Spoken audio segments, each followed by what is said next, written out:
Ce sont les célébrations des habitants de Gaza après l'accord de paix entre Israël et le Hamas. Après 15 mois de conflit avec plus de 46 000 victimes, l'accord de paix a été conclu mercredi soir, tandis que le gouvernement israélien votera formellement sur l'accord jeudi. Le président israélien, Isaac Herzog, a déclaré que l'accord de paix mettra fin à de nombreuses souffrances et a remercié le chef de la Maison-Blanche, Joe Biden, pour le travail accompli.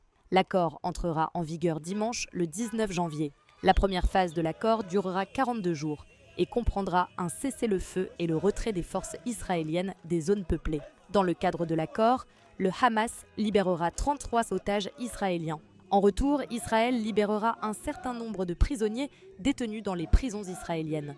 De plus, l'accord prévoit également l'entrée de 600 camions d'aide humanitaire chaque jour à Gaza, dont 50 transporteront du carburant, tandis que la moitié d'entre eux sera envoyée dans la partie nord de Gaza. La deuxième phase permettra la libération de tous les otages restants, y compris les soldats. De plus, dans cette phase, selon le président Joe Biden, il est prévu que toutes les forces israéliennes se retirent de Gaza et que le cessez-le-feu temporaire devienne permanent. Aujourd'hui, après de nombreux mois de diplomatie des États-Unis avec l'Égypte et le Qatar, Israël et le Hamas ont conclu un accord pour un cessez-le-feu et des otages, a-t-il souligné. Un grand plan de reconstruction pour Gaza commencera lors de la troisième phase, a déclaré le président sortant des États-Unis. Le chemin vers cet accord n'a pas été facile. Ce furent certaines des négociations les plus difficiles que j'ai jamais vécues, a souligné Biden.